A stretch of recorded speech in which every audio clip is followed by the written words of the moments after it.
Hey guys, H2O Man here. The Super Cub LP made by Hobby Zone, division of Horizon Hobby. Done a couple things to my Super Cub. Had it for about a year. Haven't flown it much, haven't flown anything much, but did a couple things to it. You'll notice it's got skis on it. When it does have the wheels on it, I put these 2.5 inch, I think they're Dubro, these 2.5 inch wheels, foam wheels.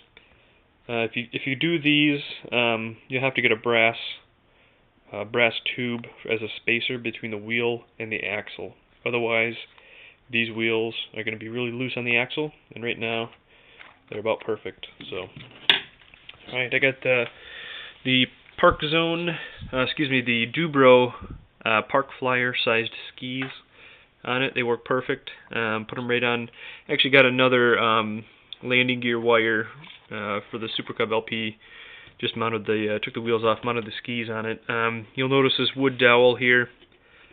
It does serve a function. I should paint it black, but I haven't gotten around to it.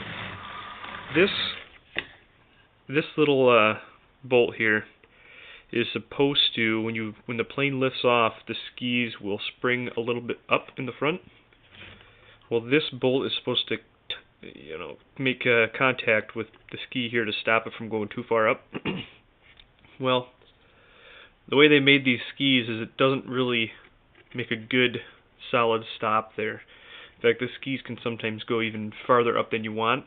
So I put this dowel here so this bolt can actually hit something. In fact, I'll let you see the ski spring forward. That bolt hits that dowel, and it doesn't spring that far up. So, in the back, I got a 1-inch wheel, much better than the stock wheel. A little bit better control on the ground. I've got a 10.6. This is a 10.6 prop. I've kept the stock motor, but I've gotten rid of the stock 27 megahertz electric 27 megahertz radio system. Right now it's got a 2.4 gigahertz system. I did have my Spectrum equipment in it, but I put my Spectrum equipment into that because I added flaps and needed a 5-channel radio system in that. So this here has a 4-channel airfield system in it. Let me show you what's inside here. Got the 4-channel radio here.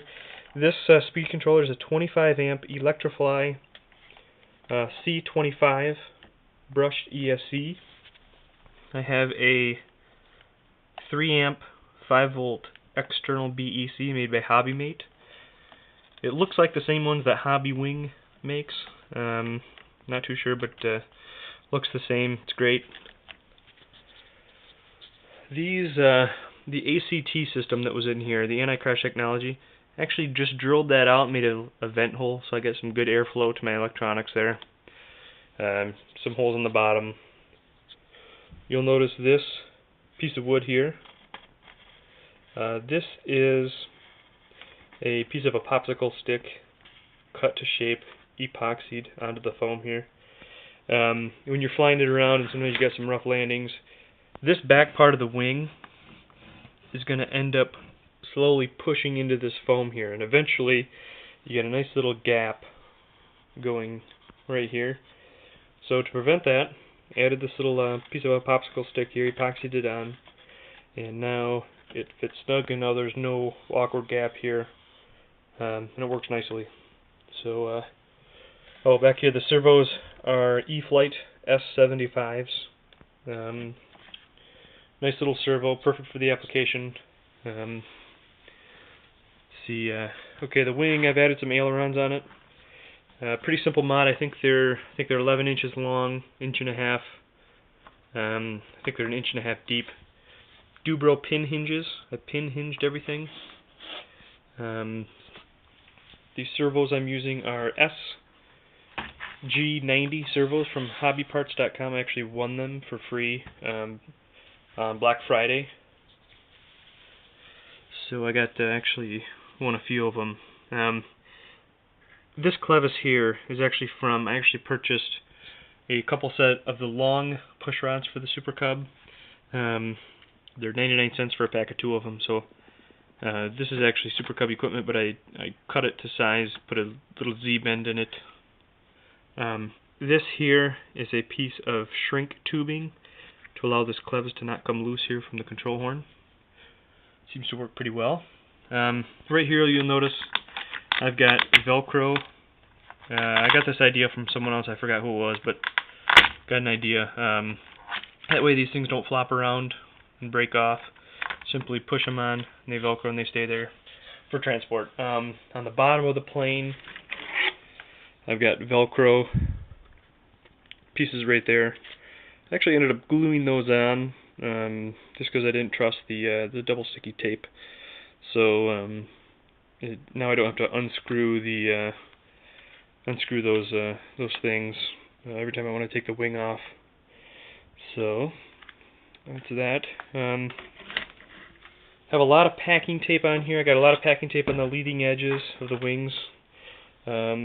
Prevents dents, and I also did the edges of the wings here, just in case you catch a wingtip on the ground. Put a lot of packing tape over here in the middle, just to prevent the rubber bands from kind of digging into the foam here. So kind of protects that. I think that's about it.